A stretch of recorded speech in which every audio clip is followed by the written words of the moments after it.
ஏய் பாப்பா,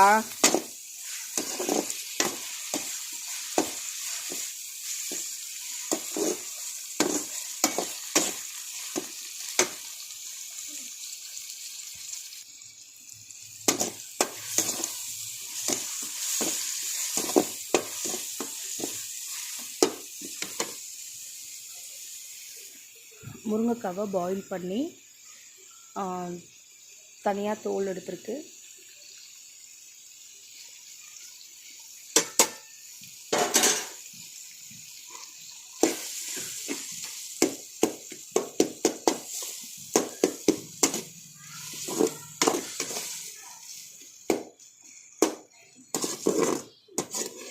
இந்த மாதிரி செஞ்சால் எல்லாருமே சாப்பிட்லாம், குழந்தைங்க கூட.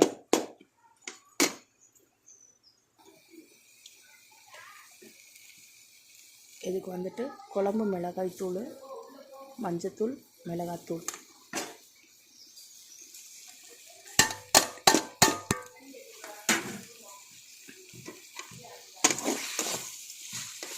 நல்லா மிக்ஸ் பண்ணி கொஞ்சமாக வாட்டர், முருங்கைக்காய் வேக வச்சோம்ல அந்த தண்ணி,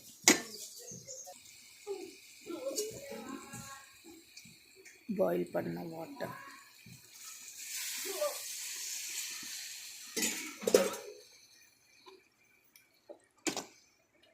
நல்லா கொதிச்சு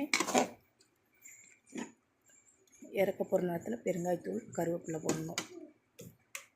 முருங்கைக்காய் தொக்கு ரெடி.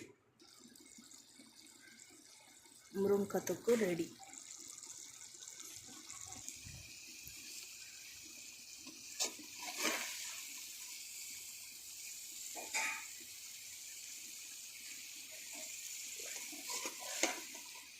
ரெடி.